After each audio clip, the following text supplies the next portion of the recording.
एक बार पुनः मिशन दी construction concept आप सभी का स्वागत करता है।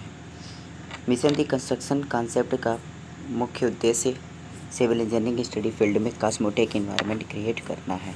सिविल इंजीनियरिंग से रिलेटेड सभी गवर्नमेंट एग्ज़ाम के प्रिपरेशन के लिए मेनली टेक्निकल पोर्शन की तैयारी के लिए मिशन दी कंस्ट्रक्शन कॉन्सेप्ट जिम्मेदार है, या उसी की तैयारी के लिए मिशन दी कंस्ट्रक्शन कॉन्सेप्ट चैनल फोकस्ड है।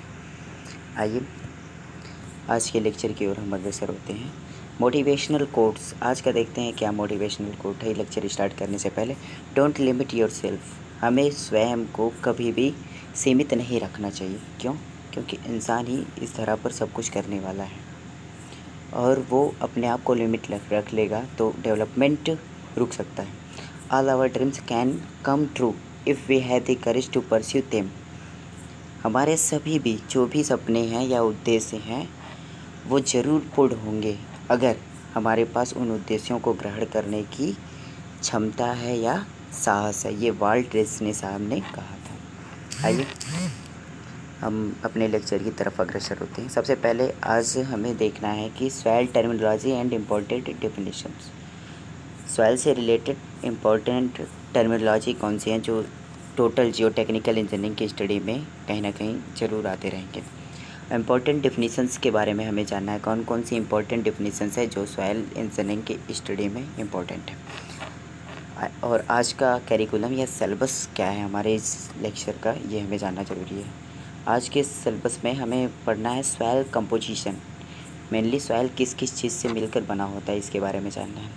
3 फेज डायग्राम और block diagram of soil system, soil system का जो 3 फेज डायग्राम है उसे हमें जानना है। फिर 2 फेज डायग्राम कौन कौन से टाइप के सॉइल में होता है, कैसे नेचर के सॉइल में होता है। वॉल्यूम रिलेशनशिप, अब हमें पता हो गया कि सॉइल कंपोजिट मटेरियल तो उसमें डिफरेंट मास होंगे या वॉल्यूम, सॉइल का मास होगा और वॉल्यूम होगा, और उसमें जितने भी कंपोनेंट हैं उसके या कंपोजिशन में जो भी पार्टिसिपेट किए हैं उनका डिफरेंट रिलेशनशिप कैसा है वो चीज़ भी हमें पढ़नी हुई है। तो इसमें सबसे पहले हमें जानना होगा वॉल्यूम टू वॉल्यूम रिलेशनशिप, मतलब सॉइल के जितने भी इंग्रेडिएंट हैं उन सब के वॉल्यूम टू वॉल्यूम रिलेशनशिप क्या है ये हमें जानना है। मास टू वॉल्यूम रिलेशनशिप पता है, डेंसिटी से रिफर है करता है ये। Weight to volume relationship, weight का वॉल्यूम से रिलेशनशिप कैसा है ये हमें जानना है। स्पेसिफिक ग्रेविटी क्या होती है सॉइल पार्टिकल्स की, ये हमें चीज़ें जाननी है। सम इम्पोर्टेंट रिलेशनशिप्स, इसे भी हमें डील करना है। आइए हम एक एक टॉपिक को स्टार्ट करते हैं। सबसे पहले हमें जानना है सॉइल कंपोजिशन क्या होता है। Soil composition basically, soil composition का मतलब वो होता है कि सॉइल कौन कौन से चीज़ या कौन कौन से मैटर से मिलकर बना हुआ है, इसे हम सॉइल कंपोजिशन कहते हैं। क्लियर है? कॉम्प्लेक्स फिजिकल सिस्टम, सॉइल क्या है? एक complex physical system. Complex physical system means, complex means mixture of many things as solid, liquid, gas. मतलब जो हमारा सॉइल है या मृदा है वो कई पदार्थों के मिक्सचर से मिलकर बना होता है, जिसमें सॉलिड होती है। सॉलिड फॉर्म में क्या होता है, जो सॉइल ग्रेन्स होते हैं, सॉइल ग्रेन्स को हम सॉलिड फॉर्म्स बोलते हैं। किसका? सॉइल कंपोजिशन में सॉलिड फॉर्म्स जो होते हैं वो सॉइल ग्रेन्स के होते हैं। अब ये सॉइल ग्रेन्स या सॉलिड फॉर्म किस किस फॉर्म में हो सकते हैं? ऑर्गेनिक सॉइल सॉलिड्स हो सकते हैं और इनऑर्गेनिक सॉलिड्स। ऑर्गेनिक सॉलिड्स में वेजिटेबल्स वगैरह के डिसइंटीग्रेटेड पार्ट आ सकते हैं, और इनऑर्गेनिक सॉइल्स में आपको पता है सैंड हो सकता है, क्ले हो सकती है, कुछ भी हो सकता है उसका। तो ये हो गया हमारा सॉलिड पोर्शन। और इसी सॉइल में, ये सॉइल का एक कंपोजिट पार्ट है, इस कंपोजिट पार्ट में ये सॉइल के ग्रेन्स हो गए। अब इस ग्रेन्स के अलावा इसमें और क्या हो सकता है? Liquid part. अब लिक्विड पार्ट में जनरली देखा ये जाता है कि इसमें वाटर होता है। जनरली ये देखा जाता है कि इसमें वाटर होता है, और जबकि वाटर के साथ कभी कभी इसमें जो है ऑयल भी हो सकता है। जैसे किसी खदान से अगर कोई सॉइल गेन की जाती है तो उसमें मिनरल हो सकता है, या लिक्विड फॉर्म में मिनरल कंपोजिशंस हो सकते हैं। तो इस तरीके से प्योरली हम ये तो कह नहीं सकते हैं कि हर साइट पे अवेलेबल जो सॉइल होगी उसमें लिक्विड ही होगा। ऐसा हो सकता है कि जहाँ से समुद्र के किनारे जो ऑयल के लिए यूज किए जाने वाले पिट होते हैं, वहाँ से जो सॉइल मिलती है हो सकता है उसमें ऑयली मटेरियल हो या ऑयल हो। तो उस केस में हम ये नहीं कह सकते कि लिक्विड के रूप में बस वाटर ही होगा। हाँ, जनरली फॉर्म में ये देखा गया है कि सॉलिड फॉर्म में सिलिका होती है और लिक्विड फॉर्म में वाटर होता है, और गैसियस फॉर्म में एयर प्रेजेंट होती है।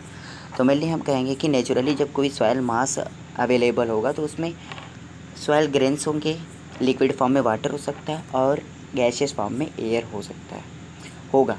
और कंपलसरी नहीं है कि होगा या नहीं होगा, अब वो सॉइल के कंडीशन पे डिपेंडेंट है कि सॉइल फुली सैचुरेटेड है, सॉइल ड्राइड कंडीशन में है, या सॉइल नेचुरली अवेलेबल है, या साइड कंडीशन में है, इन सब पे डिपेंडेंट होगा।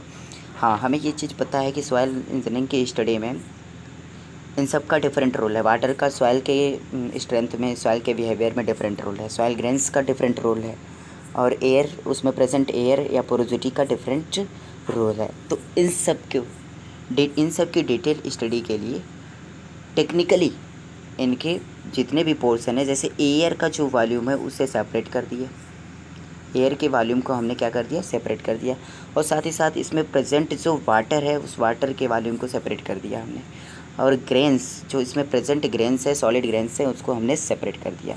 तो इसके बाद जो हमें अलग अलग जो एयर वॉल्यूम मिला, वाटर वॉल्यूम मिला, और सॉइल पार्टिकल्स का वॉल्यूम मिला, सॉलिड पार्टिकल्स का जो वॉल्यूम मिला, इनको रिप्रेजेंट करने पे जो डायग्राम हमें मिलता है उसे बोलते हैं सॉइल का फेज डायग्राम। मेनली सॉइल जो नेचुरली अवेलेबल भी उसका 3 फेज़ होंगे। 3 फेज़ होने का मतलब उसमें सॉलिड पार्टिकल होगा, वाटर होगा और एयर होगा। 2 फेज़ डायग्राम भी हो सकता है, वो सॉइल के स्पेशल केसेस है, आगे डिस्कस किया जाएगा।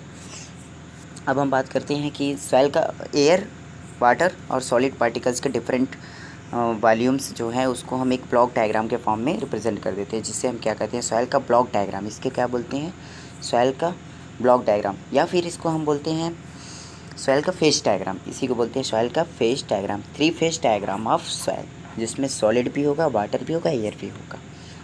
Next, 2 phase diagram of soil. Special cases होती हैं 2 फेज डायग्राम के लिए। Saturated soil condition and dry soil condition. In case of saturated soil condition, all air voids are filled with water. जितने भी एयर वाइड्स हैं, basically ये जो air wides है, यहाँ पे एयर वाइड्स और वाटर दोनों होना चाहिए, मगर यहाँ पे जितने भी एयर वाइड्स थे सब वाटर से फिल हैं, इसलिए इस कंडीशन में हम बोलेंगे सैचुरेटेड सॉइल। और नेक्स्ट जो 2 फेज डायग्राम है, इस सैचुरेटेड सॉइल की केस में 2 फेज डायग्राम कौन कौन से चीज़ का मिलेगा या किस किस चीज़ का मिलेगा, वाटर होगा उसमें, और क्या होगा, सॉलिड पार्टिकल्स होंगे। तो कभी कभी एग्ज़ाम में ये डायरेक्टली क्वेश्चन पूछ देता है, SSC से वगैरह या अदर से ही एग्ज़ाम में ये पूछ देता है कि सैचुरेटेड कंडीशन में सॉइल फेज डायग्राम में क्या क्या इन्वॉल्व होते हैं। तो पहला वाटर होगा और दूसरा सॉलिड पार्टिकल्स होंगे सैचुरेशन कंडीशन में।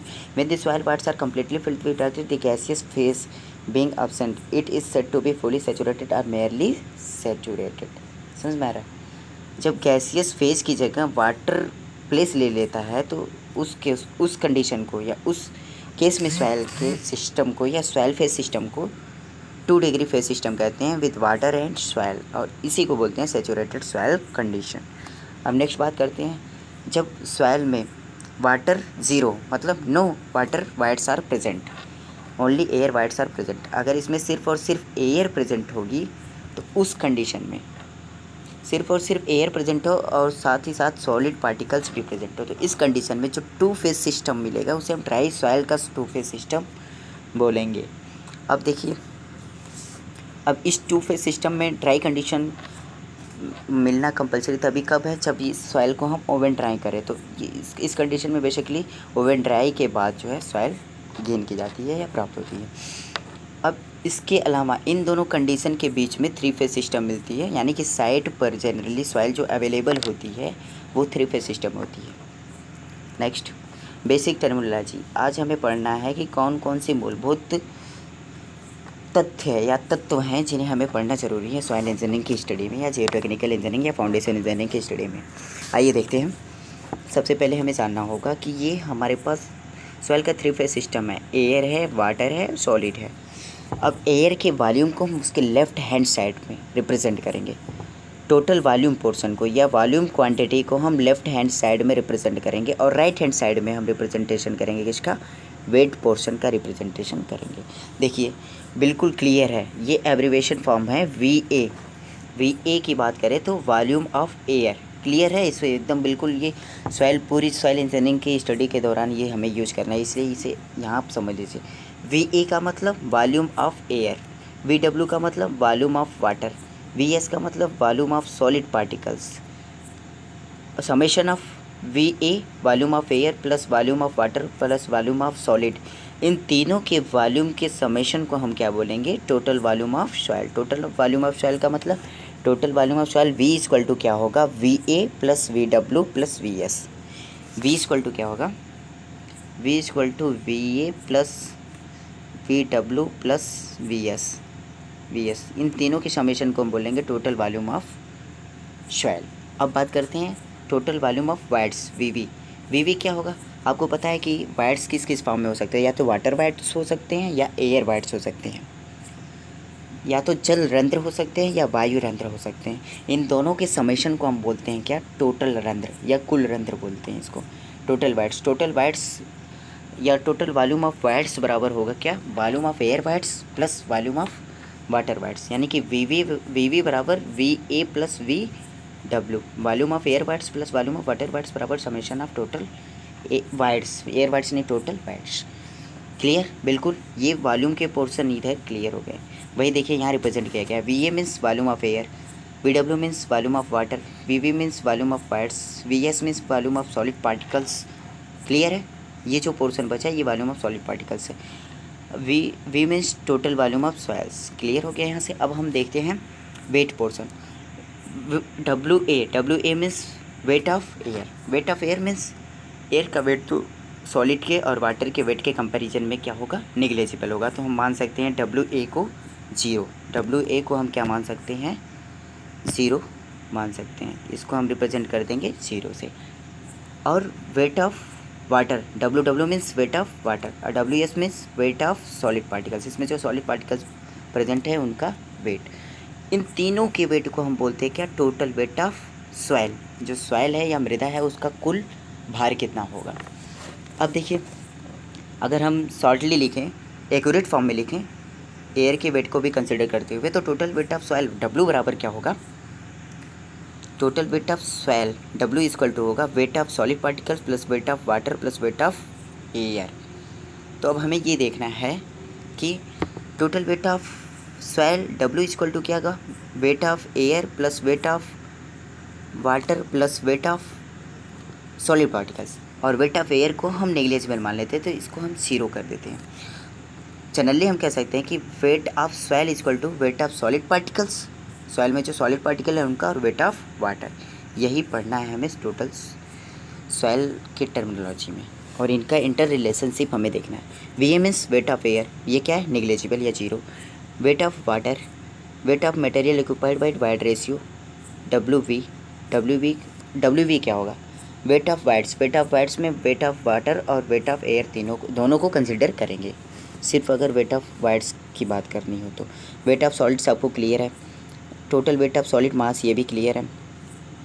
ठीक है, ये सॉइल का 3 फेज सिस्टम था और वेट एंड वॉल्यूम रिप्रेजेंटेशन था उनका। अब आगे हम देखते हैं कि वॉल्यूम टू वॉल्यूम रिलेशनशिप या वॉल्यूमेट्रिक रिलेशनशिप। ये मैंने इसलिए टेबुलेटेड फॉर्म में इसको दिखाया है क्योंकि टेबुलेटेड फॉर्म में बिल्कुल एक साथ हम सबको कंपैरिजन करके पढ़ते रहेंगे, तो इसलिए हमें ये समझ में भी आएगा और कवर भी हम कर सकते हैं आसानी से। देखिए वॉल्यूम टू वॉल्यूम रिलेशनशिप मतलब एयर वाइड्स हैं, एयर का वॉल्यूम है, वाटर का वॉल्यूम है और सॉलिड का वॉल्यूम है। इन सब के इंटरनल रिलेशन से कौन सा रिलेशनशिप बनता है उसी को बोलते हैं हम वॉल्यूमेट्रिक रेशियो या वॉल्यूमेट्रिक रिलेशनशिप। और इसे हमें डिटेल स्टडी करनी है।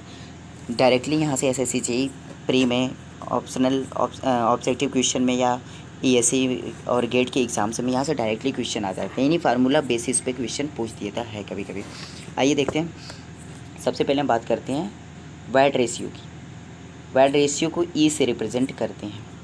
Wide ratio is defined as the ratio of volume of voids to the volume of solid particles. मतलब किसी भी सॉइल सैंपल में जो वॉल्यूम ऑफ वाइड्स हैं उसका और वॉल्यूम ऑफ सॉलिड पार्टिकल का जो अनुपात होता है उसी को बोलते हैं void ratio. Void ratio E is defined as the VV upon VS, volume of voids और वॉल्यूम ऑफ सॉलिड पार्टिकल्स का रेशियो होता है वाइड रेशियो। बिल्कुल क्लियर है, आप इसे जितने अच्छे से पढ़ोगे उतना क्लियर होता जाएगा। अब हमें जानना तो ये ज़रूरी है कि इसकी रेंज क्या होगी। अब बताइए वॉल्यूम ऑफ सॉलिड पार्टिकल से वॉल्यूम ऑफ वाइड ज़्यादा हो सकता है कि नहीं हो सकता है, क्यों? क्योंकि वॉल्यूम ऑफ सॉलिड पार्टिकल्स जो है वो हमारे पास कुछ है, अब उसकी नेचुरल स्टेज पर या उसकी डेंसनेस पे डिपेंडेंट होगा कि उसमें कितना वॉल्यूम ऑफ वाइट्स हैं, एयर या वाटर वाइट्स कितना है, ज़्यादा भी हो सकता है वो कम भी हो सकता है। सॉलिड पार्टिकल से ज़्यादा भी हो सकता है और कम भी हो सकता है। सॉलिड पार्टिकल से कम है तो मतलब वाइड रेशियो 100% से कम होगा। परसेंटेज में अगर देखा जाए तो 100% से वाइड रेशियो कम होगा।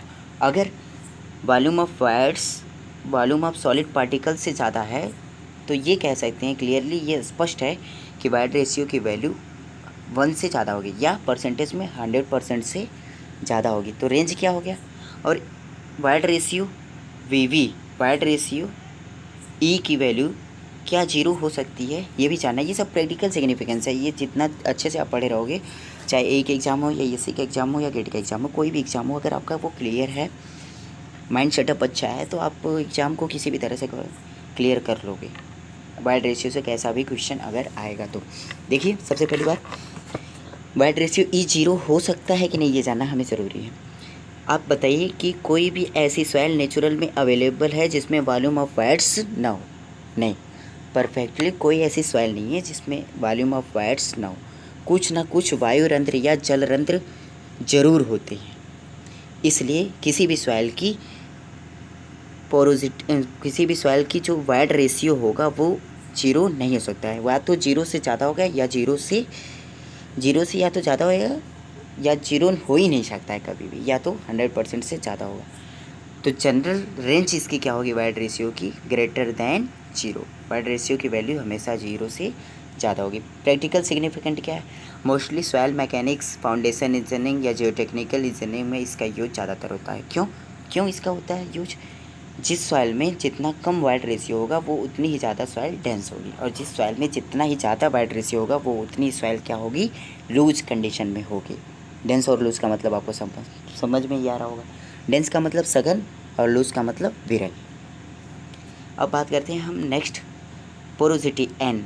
यहाँ पे वॉल्यूम ऑफ वाइट्स का कंपैरिजन किया गया था वॉल्यूम ऑफ सॉलिड के रिस्पेक्ट में, लेकिन पोरोसिटी में वॉल्यूम ऑफ वाइट्स का कंपैरिजन करेंगे टोटल वॉल्यूम ऑफ सॉइल से। वहाँ सॉलिड का बसता है, यहाँ टोटल वॉल्यूम ऑफ सॉइल से करेंगे कंपैरिजन। आइए देखते हैं पोरोसिटी क्या है। It is defined as the ratio of volume of voids to the volume of soil sample. हाँ, किसी भी सॉइल में कितने वॉल्यूम ऑफ वाइट्स प्रेजेंट है, किसके रिस्पेक्ट में, टोटल वॉल्यूम ऑफ सॉइल के रिस्पेक्ट में, इसे ही हम उस सॉइल की पोरोसिटी बोलते हैं। एन परसेंटेज एन बराबर volume of whites divide by total soil volume into 100। Generally हम पोरोसिटी को परसेंटेज में रिप्रेजेंट करते हैं। इसकी रेंज क्या होती है आप बताइए, क्या सॉइल के वॉल्यूम से वॉल्यूम ऑफ वाइट्स, ये जो वॉल्यूम ऑफ वाइट्स हैं ये सॉइल के वॉल्यूम से ज़्यादा हो सकते हैं? नहीं हो सकते। क्यों? क्योंकि अगर कभी भी वॉल्यूम ऑफ वाइट्स सॉइल के वॉल्यूम से ज़्यादा हो गया तो मतलब वहाँ पे सिर्फ हवा ही हवा है, सॉइल तो है ही नहीं, सिर्फ हवा है और हो ही नहीं सकता है।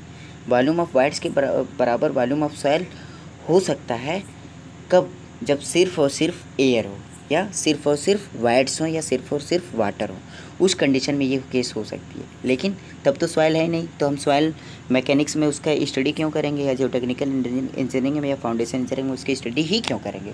तो इसलिए इसको कह सकते हैं कि इस अपर लिमिट जो होगी ये 1 होगी, परसेंटेज में अपर लिमिट 100% होगी, और जीरो हो सकती है, नहीं हो सकती है। पोरोसिटी से ही, वाइड रेशियो से ही हमने बताया कि सॉइल में वॉल्यूम ऑफ वाइट्स कभी जीरो हो ही नहीं सकता है, क्योंकि परफेक्टली सॉलिड कोई पूरी यूनिवर्स में प्रेजेंट ही नहीं है, उसमें कुछ ना कुछ वाइट्स ज़रूर होते हैं। तो पोरोसिटी की जो रेंज होगी वो 0 से 1 के बीच में होगी। पोरोसिटी की रेंज 0 से 1 के बीच में, मतलब पोरोसिटी 0 से ज़्यादा और 1 से हमेशा कम होगी। इसका फिजिकल सिग्निफिकेंट क्या है, एग्रीकल्चरल इंजीनियरिंग में और जियोलॉजिकल इंजीनियरिंग में या जियोलॉजिकल इंजीनियरिंग में इसका हम यूज करते हैं। ठीक है, अब बात करते हैं डिग्री ऑफ सेचुरेशन क्या होता है। एसआर से रिप्रेजेंट करते हैं इसे, एस या एसआर से इसका रिप्रेजेंटेशन करते हैं। क्या होता है डिग्री ऑफ सेचुरेशन, जनरली ये रिप्रेजेंट करता है कि सॉइल में जो वाइट्स प्रेजेंट हैं, जो वॉल्यूम ऑफ वाइट्स हैं उसमें कितना परसेंट वाटर फिल है, इसी को बोलते हैं डिग्री ऑफ सेचुरेशन या परसेंटेज ऑफ सेचुरेशन। कितना परसेंट वाटर उसमें फिल है जो वॉल्यूम ऑफ वाइट्स हैं, सॉइल में जो वाइट्स प्रेजेंट है उसमें कितना परसेंट वाटर है, ये उससे डिपेंडेंट होता है। ये उसको डिनोट करता है। आइए देखते हैं इसकी डेफिनेशन क्या है। Degree of saturation SR is equal to क्या होगा, VW upon VV। VW upon VV बराबर degree of saturation. It is defined as the ratio of volume of water to the volume of voids. Total voids में कितना percent water field है, इसी को बोलते हैं डिग्री ऑफ सेचुरेशन। इसकी range क्या होगी, हाँ अगर बिल्कुल सॉइल ड्राई कंडीशन में है, बिल्कुल सॉइल ड्राई कंडीशन में मतलब टोटल एयर है, उसमें वाटर कुछ है ही नहीं, तो उसकी डिग्री ऑफ सेचुरेशन क्या हो जाएगी, 0 के बराबर। देखिए यहाँ बराबर का साइन लगा हुआ है। और दूसरी बात करें, अगर सॉइल बिल्कुल सेचुरेटेड कंडीशन में है तो उसमें क्या होगा, एयर बिल्कुल नहीं होगी, पूरा एयर वाइट्स का स्थान क्या ले लेगा, वाटर। जितने भी एयर वाइट्स होंगे यानी कि वायु रंध्र जितने भी होंगे उसको जल ग्रहण कर लेगा, तो उस कंडीशन में सॉइल फुली सेचुरेटेड कंडीशन में आएगी और डिग्री ऑफ सेचुरेशन की वैल्यू 1 होगी, यानी परसेंटेज में 100% होगी सॉइल की सेचुरेशन। तो जनरली सॉइल के सेचुरेशन या डिग्री ऑफ सेचुरेशन की रेंज क्या होगी, 0 से 1 होगी और परसेंटेज में 0% से 100% होगी। इसका फिजिकल सिग्निफिकेंट क्या है, वही हमने बता दिया, कितना परसेंट वॉल्यूम ऑफ वायर्स जो है वाटर से फिल्ड है, ये कंडीशन रिप्रेजेंट करती है डिग्री ऑफ सेचुरेशन। आइए देखते हैं नेक्स्ट, परसेंटेज एयर वाइट्स। क्या होता है परसेंटेज एयर वाइट्स, क्लियर है। वहाँ पे हमने एयर वाइट्स का कंपैरिजन टोटल सॉलिड्स के रिस्पेक्ट में किया था, यहाँ पे टोटल सॉइल के रिस्पेक्ट में हम करेंगे। परसेंटेज एयर वाइट्स मतलब सॉइल के टोटल वॉल्यूम का कितना परसेंट एयर ऑक्यूपाई की है, इसी को बोलते हैं परसेंटेज एयर वाइट्स। इसके पहले में क्या हमने देखा है कि जो हमारा वॉल्यूम ऑफ वाइट्स था, उस वॉल्यूम ऑफ वाइट्स में कितना परसेंट, यहाँ टोटल नहीं है, वॉल्यूम ऑफ वाइट्स में कितना परसेंट जो है वाटर एक्वायर किया है, उसको बोलते हैं डिग्री ऑफ सेचुरेशन। अब यहाँ बात आती है टोटल सॉइल के वॉल्यूम का कितना परसेंट एयर ऑक्यूपाई किया है वॉल्यूम, इसको बोलते हैं percentage air voids. Physical significance बिल्कुल समझिएगा ताकि आपको प्रैक्टिकल में या वाइवा वगैरह में कहीं भी कोई प्रॉब्लम ना आए, किसी भी तरह से एग्जामिनर तोड़ मरोड़ कर आपसे पूछे क्वेश्चन को आप तुरंत उसका जवाब दे लो। बिल्कुल फ्रिक्वेंटली पढ़ो। जियोटेक ऐसा सब्जेक्ट है कि जिसका डेवलपमेंट लगभग 1828 या 1928 के आसपास, 1925-25 के आसपास में हुआ है और ये न्यू डिसिप्लिन है, इसमें रिसर्च फील्ड में भी आप जा सकते हो अगर बिल्कुल कॉन्सेप्ट क्लियर है तो। आइए देखते हैं definition, ratio of volume of air voids to the volume of soil. ठीक है, सॉइल में जो एयर वाइट्स हैं उसका टोटल वॉल्यूम ऑफ सॉइल के रिस्पेक्ट में कितना परसेंटेज है, इसी को बोलते हैं परसेंटेज एयर वाइट्स। इसकी रेंज क्या हो सकती है, आपको पता है टोटल वॉल्यूम ऑफ सॉइल के बराबर कभी भी एयर नहीं हो सकती है। टोटल सॉइल का जो वॉल्यूम है टोटल एयर नहीं हो सकती है, क्यों, क्योंकि अगर टोटल एयर हो जाएगी तो सॉइल है ही नहीं, वही बात है। तो हमेशा इसकी वैल्यू 1 से कम होगी, परसेंटेज में 100% से कम होगी। किसकी वैल्यू, परसेंटेज एयर वाइट से, इसको Na से रिप्रेजेंट करते हैं। और 0 भी नहीं हो सकता है क्योंकि परफेक्ट सॉलिड कोई है ही नहीं। ठीक है, अब देखते हैं एयर कंटेंट AC, ये as a water saturation level या डिग्री ऑफ सेचुरेशन की तरह से है। अब कितने परसेंटेज ऑफ एयर वाइट्स का नहीं, कितने percentage of volume of voids का एयर ऑक्यूपाई किया, इसी को बोलते हैं एयर कंटेंट। एयर कंटेंट का मतलब टोटल वॉल्यूम ऑफ वाइट्स का कितना परसेंट एयर ऑक्यूपाई किए, इसी को बोलते हैं एयर कंटेंट। अब देखिए ratio of volume of air voids to the volume of voids, मतलब total volume of air with respect to the volume of voids is called as the air content. Range क्या होगी पता है आपको, कि अगर टोटल एयर नहीं है 0% है तो वो डिग्री ऑफ सेचुरेशन वहाँ 100% होगी। जब डिग्री ऑफ सेचुरेशन 100% है तो एयर कंटेंट क्या होगा, 0% होगा। अगर टोटली एयर है तो एयर कंटेंट की वैल्यू क्या होगी, 100% होगी, यानी कि 1 होगी। और उस कंडीशन में वाटर वाइट्स तो बिल्कुल कम होंगे, 0 होंगे ही नहीं, तो उस कंडीशन में जो है डिग्री ऑफ सेचुरेशन क्या हो जाएगा, 0। तो इस तरीके से कह सकते हैं कि जैसे डिग्री ऑफ सेचुरेशन की रेंज थी, सेम रेंज होती है एयर कंटेंट की, 0 से लेकर 1, यानी कि 0% से 100% तक एयर कंटेंट की रेंज होती है। Relationship between Na and AC clear है। Na क्या होता है, परसेंटेज एयर वाइट्स, और AC क्या होता है, एयर कंटेंट। क्लियर है, एयर कंटेंट, AC, C से कंटेंट, A से एयर, एयर का कंटेंट, Na से मतलब परसेंटेज एयर वाइट्स, कितने परसेंटेज एयर वाइट्स है। इन दोनों में रिलेशनशिप क्या है हमें ये देखना है। हमें पता है एन ए बराबर होता है V A upon V V, मतलब volume of air upon volume total volume of soil. अब इसमें ऊपर और नीचे अंश और हर दोनों में हम वी वी से मल्टीप्लाई कर दें वॉल्यूम ऑफ वाटर से, तो V A upon V V को हम पता है हमें क्या कहते हैं, इसको एयर कंटेंट ए सी बोलते हैं। V A upon V V को बोलते हैं एयर कंटेंट ए सी, और वी वी अपान वी को बोलते हैं एन पोरोजिटी। ठीक है, पोरोजिटी एन। तो यहाँ से आ गया N A equal to V A upon V V को बोलेंगे एयर कंटेंट ए सी, और वी वी अपन वी को बोलेंगे N A equal to N into A C, मतलब percentage air voids equal to porosity into air content. ये important है, ये सब आप बिल्कुल इसे समझे रहिए डिफिनीशंस। लेक्चर लंबा हो कोई प्रॉब्लम नहीं, लेकिन सारी चीज़ें आपको एकदम क्लियर होनी चाहिए। बाद में आपको जो कुछ भी नहीं समझ में आता है वो कमेंट में आप क्लियर कर दीजिएगा। पिछले जितने लेक्चर्स हमने कवर किया है, आज थर्ड लेक्चर है सॉइल मैकेनिक्स का, इसके पहले जो फर्स्ट सेकंड लेक्चर और सिलेबस पे हमने डिस्कशन किया था, इससे रिलेटेड आपका कोई डाउट हो तो कमेंट सेक्शन में आप ज़रूर कमेंट करें, और उस कमेंट के कंसिडरेशन के आधार पे हम नेक्स्ट लेक्चर में आपके सारे डाउट्स क्लियर करेंगे। ओके, आइए अब नेक्स्ट रिलेशनशिप हमें जो पढ़ना है वो mass to volume relationship. Soil mass और सॉइल के डिफरेंट जो इंग्रेडिएंट है उनके वॉल्यूम में कैसा रिलेशनशिप होता है, इसे हमें डिटेल स्टडी करनी है, मास टू वॉल्यूम रिलेशनशिप। सबसे पहले हम बात करते हैं मास और वॉल्यूम के रेशियो को हम डेंसिटी बोलते हैं। क्या बोलते हैं? मास और वॉल्यूम के रेशियो को हम बोलते हैं क्या? डेंसिटी। तो इसमें जो भी कंसिडरेशन होगा वो डेंसिटी का कंसिडरेशन होगा, सॉइल की डेंसिटी का कंसिडरेशन होगा। आइए देखते हैं। सबसे फर्स्ट बात करें bulk mass density. Bulk mass density का मतलब क्या होता है, या इसी को बोलते हैं वेट बल्क डेंसिटी या नेचुरल डेंसिटी ऑफ सॉइल। मतलब सॉइल नेचुरल साइड कंडीशन में या साइड कंडीशन में उसमें क्या होगा, एयर भी होगा, वाटर भी होगा और सॉलिड भी होगा। इस केस में जो सॉइल की डेंसिटी होती है उसको बोलते हैं बल्क मास डेंसिटी या वेट डेंसिटी या नेचुरल डेंसिटी ऑफ सॉइल बोलते हैं। क्लियर? बिल्कुल। इससे रिप्रेजेंट करते हैं गामा से या गामा टी से या गामा बी से, तीनों तरह से कहीं से भी रिप्रेजेंटेशन इसका किया जा सकता है, किसी से भी। बिल्कुल ये क्लियर होना चाहिए आपको, ताकि रिप्रेजेंटेशन में भी कोई प्रॉब्लम ना हो। पता है आपको कि बल्क का मतलब क्या होता है, टोटल मास ऑफ सॉइल और टोटल वॉल्यूम ऑफ सॉइल, इन दोनों का ratio. Bulk density, bulk mass density is defined as the ratio of total mass of soil to the total volume of soil. Rho equal to M upon V. Unit क्या होगी इसकी, अगर CGS system में ले तो ग्राम पर CC होगी, मतलब ग्राम पर सेंटीमीटर क्यूब। अगर हम एमकेएस सिस्टम में ले तो किलोग्राम पर मीटर क्यूब होगी, या फिर ग्राम पर एमएल भी हो सकती है। ठीक है, अब हम बात करते हैं ड्राई मास यूनिट की। ड्राई मास यूनिट यानी कि ड्राई कंडीशन में या शुष्क अवस्था में सॉइल की जो घनत्व होगा उसी को बोलते हैं ड्राई मास डेंसिटी।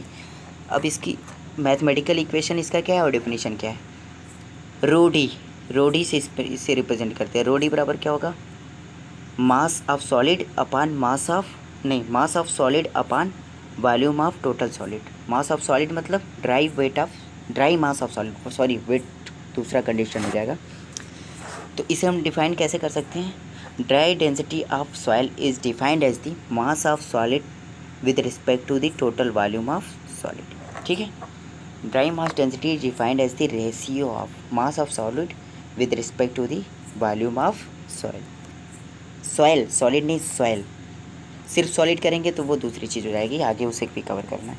अब नेक्स्ट हम देखते हैं saturated mass density. Saturated mass density या वेट डेंसिटी 100% सैचुरेशन की कंडीशन में क्या होगा, एयर वायर्स जो है परफेक्टली वाटर कवर कर लेगा। तो इस कंडीशन में जो सॉइल होगी उसको बोलते हैं हम सैचुरेटेड सॉइल, और इस अवस्था में सॉइल की डेंसिटी होगी उसे बोलेंगे सैचुरेटेड मास डेंसिटी। और इसकी डेफिनेशन क्या होगी, it is defined as the ratio of saturated mass of soil. Soil का जो सैचुरेटेड मास होगा उसका और total volume of soil, soil के टोटल वॉल्यूम का जो अनुपात होगा उसी को हम बोलते हैं saturated mass density. It is defined as the ratio of saturated mass of soil to the total volume of soil.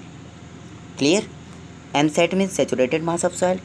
Saturated का मतलब समझ में है, ये आपको बता दिया हमने क्लियरली। और total volume of soil, bulk density at 100%, इसे और दूसरा नाम से क्या कहते हैं, सैचुरेटेड डेंसिटी ऑफ सॉइल को हम बोलते हैं बल्क डेंसिटी एट 100%। 100% सैचुरेशन पर सॉइल की डेंसिटी को ही हम सैचुरेटेड डेंसिटी या सैचुरेटेड डेंसिटी कहते हैं। आइए नेक्स्ट देखते हैं। Submerged mass of soil. Submerged का मतलब समझते हैं आप? सस्पेंशन कंडीशन में, वाटर के सस्पेंशन की कंडीशन में सॉइल का क्या वेट है उसी को बोलते हैं बॉयंट। नहीं, सॉइल का यूनिट मास कैसा, यूनिट वॉल्यूम का मास कितना है उसी को बोलते हैं बाउंड मास डेंसिटी। इसको और किस नाम से जानते हैं? बाउंड मास डेंसिटी या फिर submerged mass density of soil. बिल्कुल क्लियर है। इसमें क्या होगा? Submerged mass of soil divide by total volume, इसको बोलते हैं हम क्या? Submerged density of soil. अगर इसको हम डिफाइन करें तो कैसे इंग्लिश में डिफाइन करेंगे? It is defined as the, क्या? सबमर्ज्ड मास डेंसिटी या buoyant mass density is defined as the ratio of submerged mass of soil to the total volume of soil. सिर्फ सॉलिड का नहीं, सॉइल की बात कर रहे हैं। Submerged mass of soil, solid, solid भी कह सकते हैं क्योंकि वाटर का यहाँ पे वेट कंसिडर नहीं करते हैं।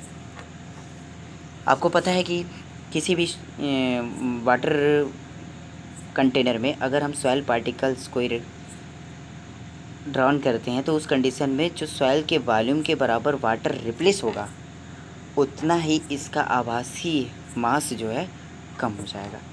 मतलब इस सॉलिड पार्टिकल का या इस सॉलिड मास का जितना वॉल्यूम होगा इतना ये वाटर इस कंटेनर से स्पिल कर देगा, और इतने ही जो वाटर रिप्लेस हुआ इसी के मास के बराबर उसके मास में आभासी कमी मानी जाती है या वेट में आभासी कमी मानी जाती है। इसी को बोलते हैं हम आर्किमिडीज प्रिंसिपल।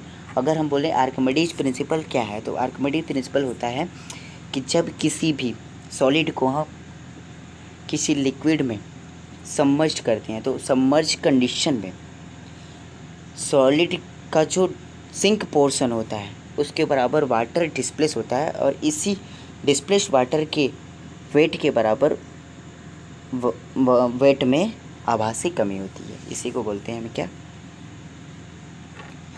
Archimedes principal. इसको इंग्लिश में अगर डिफाइन करें तो when any mass is submerged in water or any liquid then the apparent lack in weight of mass or soil is equal to the water displaced by volume of soil. This is called as principle, Archimedes principle या principle of Archimedes. अब देखते हैं इसका क्या होता है। इसमें relationship submerged density of soil, saturated density of soil और वाटर डेंसिटी में क्या इंटर रिलेशनशिप होता है, इसे हम देखते हैं। हमें पता है किसी भी सॉइल का सबमर्ज्ड मास जो होगा वो सॉइल के सॉलिड का मास और अपलिफ्ट मास का डिफरेंस होगा। Submerged mass of soil is equal to solid का मास, टोटल सॉलिड का मास माइनस अपलिफ्ट मास जो होगा, इसी को हम बोलते हैं सबमर्ज्ड मास। अब इन दोनों में हम वॉल्यूम से अगर डिवाइड कर दें तो हमें सबमर्ज्ड मास और वॉल्यूम का रेशियो क्या होगा? सबमर्ज्ड डेंसिटी मिल जाएगी। इस सबमर्ज्ड डेंसिटी ये हमें मिल गई। अब इसमें सॉलिड का मास डिवाइड बाई क्या करेंगे? वॉल्यूम, ठीक। और जी इंटू रो डब्ल्यू पता है आपको, वी एस अपन वी। मास को हम क्या एम एस को कैसे रिप्रेजेंट कर सकते हैं? जी स्पेसिफिक ग्रेविटी है, रो डब्ल्यू वाटर की जो है डेंसिटी है। अगर सॉलिड की स्पेसिफिक ग्रेविटी जी है, आगे मैं बताऊंगा क्या होता है स्पेसिफिक ग्रेविटी। सॉलिड की स्पेसिफिक ग्रेविटी जी है और डेंसिटी रो डब्ल्यू है, तो जी रो डब्ल्यू रिप्रेजेंट करेगा सॉलिड के डेंसिटी को। अब इस सॉलिड की डेंसिटी को सॉलिड के वॉल्यूम से मल्टीप्लाई करेंगे तो मास ऑफ सॉलिड मिल जाएगा। तो यहाँ से टोटल मास ऑफ सॉलिड को जी इंटू रो डब्ल्यू और वी एस से मल्टीप्लाई करने पर मास ऑफ सॉलिड मिल गया। अब इसको वॉल्यूम से डिवाइड कर दिए, माइनस आपको पता है अपलिफ्ट फोर्स क्या होगा? जितना सॉलिड है वो अपने वॉल्यूम के बराबर जो है वाटर डिस्प्लेस करेगा, तो volume of solid into rho W density of water. यहाँ से मिल गया मास ऑफ वाटर और वॉल्यूम से हमने डिवाइड कर दिया। तो ये इसका रिलेशनशिप है क्या? Rho dash equal to V S into G rho W upon V minus V S into rho W upon V. ये है इक्वेशन। ऐसा क्यों? क्योंकि आपको डिटेल हमें पता होना चाहिए कि ये कहाँ से और कैसे आया। यही है यहाँ पे कॉमन लेने के बाद हो गया सबमर्ज्ड मास डेंसिटी बराबर V S into rho W into G minus one upon total volume of soil. Inter relationship आपको पता है, रो सबमर्ज्ड वेट डेंसिटी बराबर सैचुरेटेड वेट डेंसिटी माइनस नहीं mass density, submerged mass density बराबर saturated mass density minus water की density. ये है, ये रिलेशनशिप है, कभी कभी पूछ देता। हाँ, जनरली देखा जाए तो जो सबमर्ज्ड मास डेंसिटी होगी वो सैचुरेटेड मास डेंसिटी का हाफ होता है, आधा होता है। सबमर्ज कंडीशन में सॉइल का घनत्व जो है सैचुरेटेड कंडीशन में सॉइल के घनत्व का आधा होगा। आइए देखते हैं मास डेंसिटी ऑफ सॉलिड। हाँ, यहाँ पे सॉइल नहीं लिखा है, क्यों नहीं सॉइल लिखा है? इसीलिए कि यहाँ पे सॉलिड की मास डेंसिटी देखेंगे। सॉलिड की मास डेंसिटी को रो एस से रिप्रेजेंट करते हैं। रो एस को सॉलिड डेंसिटी भी बोलते हैं। सॉलिड डेंसिटी बराबर क्या होगा? Mass of solid upon volume of solid. यहाँ पर टोटल वॉल्यूम ऑफ सॉइल नहीं है, वॉल्यूम ऑफ सॉलिड है। Mass of solid upon volume of solid, it is defined as the ratio of mass of solid to the total volume of solid. Clear? और सबकी unit तो वही है। और significant इसका क्या है? फिजिकल कंडीशन में जो हमारे पास सॉइल मास प्रेजेंट है उसकी डेंसिटी कितनी है, इसको जानने के लिए इन सारी डेंसिटी का डिटेल एनालिसिस और अध्ययन करना ज़रूरी है। आगे देखते हैं weight to volume relationship. Weights और वॉल्यूम का कैसा रिलेशनशिप है? बिल्कुल जैसे डेंसिटी का था वैसे ही वेट डेंसिटी का रिलेशनशिप है। यही हमें देखनी है, जो हमने डिटेल में पढ़ा है सेम टू सेम चार्ट में वही चीज़ें हैं, बस यहाँ मास डेंसिटी की जगह वेट डेंसिटी कंसिडर करें। क्यों? क्योंकि वेट और वॉल्यूम का रिलेशनशिप है। उसमें क्या था? डेंसिटी में मास और वॉल्यूम का रिलेशनशिप था। ये सब चीज़ें बिल्कुल आपको क्लियर हो ताकि आपको कहीं से भी कोई भी चीज़ डाउट न रखे। देखिए, ठीक है। बल्क वेट डेंसिटी, इसको गामा टी या गामा बी से रिप्रेजेंट करते हैं। इसको हम टोटल यूनिट वेट भी बोलते हैं, टोटल यूनिट वेट भी। It is defined as the total weight of soil. Clear? Natural condition में सॉइल का जो टोटल वेट है और टोटल वॉल्यूम है, इन दोनों के रेशियो को बोलेंगे क्या? बल्क वेट डेंसिटी या वेट डेंसिटी। समझ रहे हैं आप? एक वेट का मतलब होता है भीगा हुआ और दूसरे वेट का मतलब है भार या घनत्व। यहाँ से क्लियर हो गया। अब ड्राई यूनिट वेट का मतलब शुष्क घनत्व। शुष्क घनत्व क्या है? यहाँ भार घनत्व की बात हो रही है, शुष्क भार घनत्व। गामा डे से रिप्रेजेंट करते हैं वेट ऑफ सॉलिड पार्टिकल या weight of dry soil upon total volume of soil. मतलब it is defined as the ratio of, क्या होता है dry unit weight? Dry unit weight is defined as the ratio of weight of soil solids to the total volume of soil. Clear होना चाहिए आपको बिल्कुल ये सब। अब 3D विजुअलाइज करते हुए चलिए आप कि क्या होगा? ड्राई यूनिट वेट क्या होगा? सॉइल में जो सॉलिड्स हैं सिर्फ उसका वेट, या ड्राई कंडीशन में सॉइल का weight divide by total volume, इसी को बोलते हैं हम dry unit wait.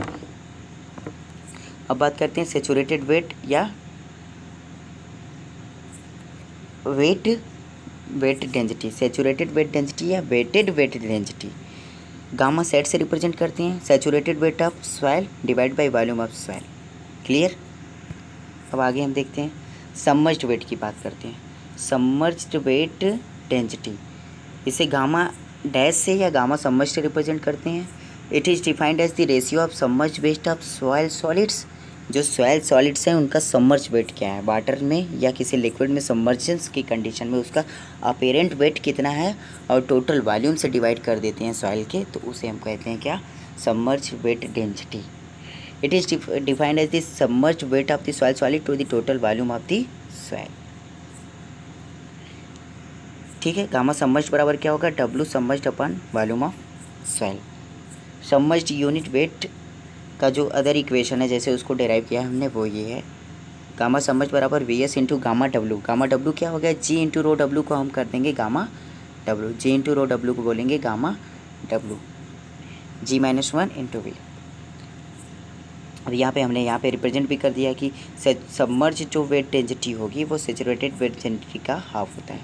Submerged weight density saturated weight density का आधा होगा। ऐसे क्वेश्चन कभी कभी डायरेक्ट वन लाइनर्स में पूछ देते हैं, ऑब्जेक्टिव में पूछ सकते हैं, तो ये आप क्लियर होना चाहिए। अब सेम टू सेम रिलेशनशिप है जैसे डेंसिटी वाले में था। गामा सबमर्ज्ड बराबर gamma saturated minus gamma water, मतलब submerged weight density of soil बराबर saturated weight density of soil minus water weight density. Solid weight density पता है आपको, weight of the solid divide by weight of the नहीं volume of the solid. It is defined as the ratio of the weight of the solid to the volume of the solid.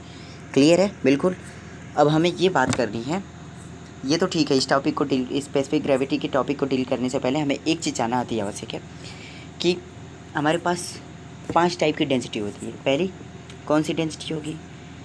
Rho T, bulk condition में या natural condition में soil की density. तीसरी क्या होगी? Rho D. दूसरी dry density. तीसरी submerge density. और चौथी क्या होगी? Saturated density. और पांचवी क्या होगी? सॉलिड की डेंसिटी एस। अब आप ही बताओ, अब हमें इनमें कंपैरिजन करना है कि इनका ऑर्डर कैसा है, कौन सबसे ज़्यादा होगा, कौन सबसे कम होगा। ईएससी और गेट में ये क्वेश्चन आते हैं, 1 या 2 नंबर के हमेशा आते हैं, इसलिए इसे आप ध्यान से सुनिएगा, ये मजाक नहीं है। देखिए पहली चीज़, आपको पता है कि नेचुरल कंडीशन में जो सॉइल होगी उसमें कुछ एयर बाइट्स भी होंगे और कुछ वाटर बाइट्स भी होंगे। और सेचुरेटेड कंडीशन में क्या होगा? टोटल एयर बाइट्स वाटर से फिल होंगे। तो एक तो सॉलिड है और वाटर है, एयर तो है ही नहीं, तो मतलब सबसे ज़्यादा वेट क्या होगा? रोसेट, मतलब सैचुरेटेड कंडीशन में सबसे ज़्यादा क्या होगा? सॉइल की डेंसिटी होगी। क्लियर। अब उसके बाद हम देखें, सॉरी क्यों? क्योंकि सैचुरेटेड कंडीशन में, अब देखिए रोएस की भी बात हम अगर कर लें, रोएस में क्या होगा? सिर्फ और सिर्फ सॉलिड को कंसिडर किया गया है, सॉलिड का मास और सॉलिड का वॉल्यूम, मतलब M S upon V S. तो M S mass of solid upon सिर्फ वॉल्यूम ऑफ सॉलिड को कंसिडर किए हैं, इसलिए रो एस की वैल्यू सबसे ज़्यादा होगी। सबसे ज़्यादा क्या होगा? सॉलिड की डेंसिटी, फिर उसके बाद सैचुरेटेड विद डेंसिटी, फिर उसके बाद क्या होगी? रो टी, मतलब नेचुरल वेट डेंसिटी या बल्क वेट डेंसिटी, फिर उसके बाद आएगी ड्राई वेट डेंसिटी, और सबसे कम होगी क्यों? सबमर्ज्ड वेट डेंसिटी, रो सबमर्ज्ड। क्लियर आपको? ये सब सारी चीज़ें क्लियर हैं कि नहीं? एक बार फिर से ये ऑर्डर देख लीजिएगा आप कि सबसे ज़्यादा क्या होगी? सैचुरेटेड वेट डेंसिटी, फिर नहीं, सबसे ज़्यादा सॉलिड वेट डेंसिटी, फिर सैचुरेटेड वेट डेंसिटी, फिर उसके बाद बल्क वेट डेंसिटी, फिर ड्राई वेट डेंसिटी, फिर सबमर्ज्ड वेट डेंसिटी। ये अपने नोट में आप अच्छे से बिल्कुल लिख लीजिएगा। मैं इसको एक बार और दिखा देता हूँ। इसी तरह से जो है वेट डेंसिटी में भी रिलेशन, ये मास डेंसिटी लिखा था, वेट डेंसिटी में भी ऑर्डर यही होगा। सबसे ज़्यादा क्या होगा? गामा सॉलिड की वेट डेंसिटी, फिर उससे कम होगी क्या? गामा सैचुरेटेड के केस में, फिर उससे कम होगी गामा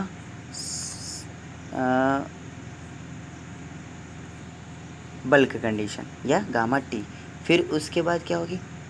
गामा ड्राई कंडीशन में, फिर उसके बाद गामा सबमर्ज्ड कंडीशन में सबसे कम होगी। ये उसका हो गया ऑर्डर। अब हमें देखना है स्पेसिफिक ग्रेविटी। स्पेसिफिक ग्रेविटी क्या होती है? Specific gravity is defined as the ratio of density of solid with respect to the density of standard matter. कोई भी स्टैंडर्ड मैटर, या तो वाटर ले सकते हैं या एयर ले सकते हैं, लेकिन वाटर हम as a standard temperature 4 degree centigrade पर स्टैंडर्ड लिक्विड की कंडीशन में हम जो है मानते हैं वाटर को। इसलिए स्पेसिफिक ग्रेविटी क्या होता है? Specific gravity G equal to होता है क्या? Weight, unit weight of soil, मतलब गामा सॉइल या gamma T divide by unit weight of water gamma W. और दूसरा इसको हम क्या कह सकते हैं? G rho T upon G rho W. तो जी से जी खत्म होगा तो रो टी अपान रो डब्लू। एक तरीके से हम बोल सकते हैं specific gravity G equal to होगा क्या? Rho T upon rho W या gamma T upon gamma W. It is defined as the, क्या होगा specific gravity? It is defined as the ratio of density of soil to the density of water, या फिर it is defined as the weight density of soil to the weight density of water. इसका physical significant क्या है? हमें पता है कि soil की, अगर किसी भी सॉइल की स्पेसिफिक ग्रेविटी 2.65 है तो उसका स्पेसिफिक वेट डेंसिटी कितनी होगी? आपको पता है कि वाटर की स्पेसिफिक वेट डेंसिटी 9810 होती है किलो न्यूटन पर मीटर क्यूब। मतलब अब इसमें इससे मल्टीप्लाई कर देंगे तो हमें जो मिलेगा वो होगा उस सॉइल का जिसकी स्पेसिफिक ग्रेविटी 2.6 थी, उसमें 9810 से मल्टीप्लाई कर देंगे तो हमें उस सॉइल की वेट डेंसिटी मिल जाएगी। इसका फिजिकल सिग्निफिकेंट यही है। अगर किसी सॉइल की स्पेसिफिक ग्रेविटी 3 है, मतलब ये वाटर की डेंसिटी का 3 टाइम्स ज़्यादा होगा। ठीक है, अब स्पेसिफिक ग्रेविटी ऑफ सॉलिड की बात करते हैं। स्पेसिफिक ग्रेविटी ऑफ सॉलिड्स, इसी को हम बोलते हैं क्या? Absolute unit weight of solid या absolute specific gravity. Specific gravity तो ये हमने जनरल बात कर ली। अब ये भी दो टाइप की होती है, एक होता है एब्सोल्यूट स्पेसिफिक ग्रेविटी जिसको हम बोलते हैं स्पेसिफिक ग्रेविटी ऑफ सॉलिड। ये होता है जी ए से रिप्रेजेंट करते हैं या जनरली जी से रिप्रेजेंट करते हैं। इसका होता है डेंसिटी ऑफ सॉइल सॉलिड, सिर्फ सॉइल सॉलिड की डेंसिटी और वाटर की डेंसिटी के रेशियो को हम बोलते हैं क्या? Absolute specific gravity.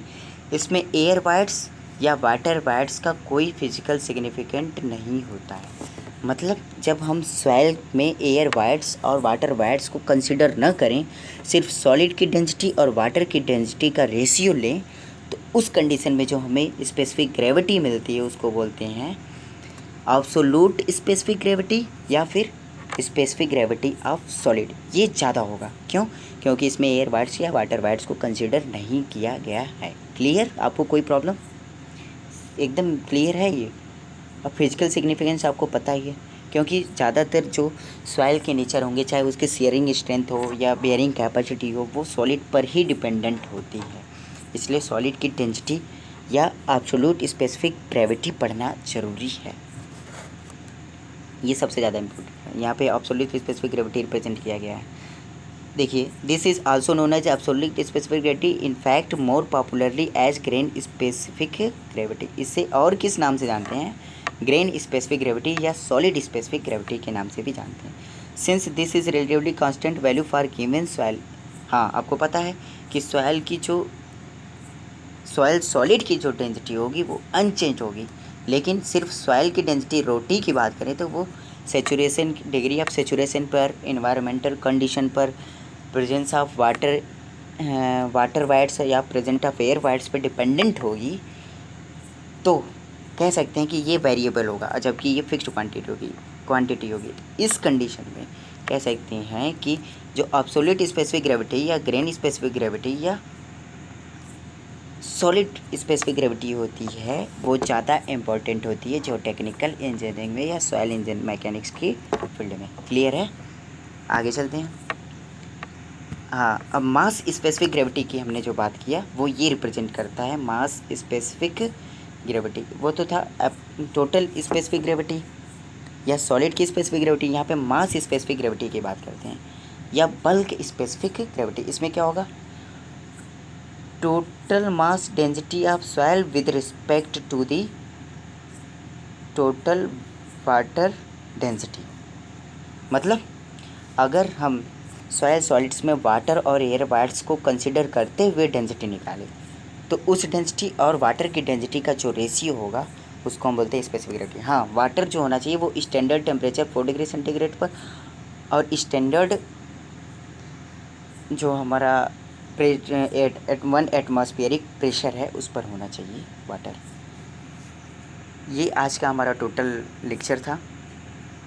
धन्यवाद। ये काफ़ी इम्पोर्टेंट टॉपिक्स थे, इसमें हमने काफ़ी बेसिक कॉन्सेप्ट क्लियर किए। इसे आप ज़रूर रिवाइज करें, जितना हो सके उतने अच्छे से टोटल कॉन्सेप्ट क्लियर रहेगा तो आगे जो इनका इंटर रिलेशनशिप है उसे हम डिटेल स्टडी करेंगे। हाँ, मिशन रिकंस्ट्रक्शन कॉन्सेप्ट आप सभी को धन्यवाद देता है इस वीडियो लेक्चर सीरीज़ को अंत तक देखने के लिए और अपने कॉन्सेप्ट को क्लियर करने में। साथ ही साथ मेरा वीडियो वीडियो प्रिपेयर करने में मुझे प्रमोट करने के लिए मैं आप सभी का धन्यवाद करता हूँ।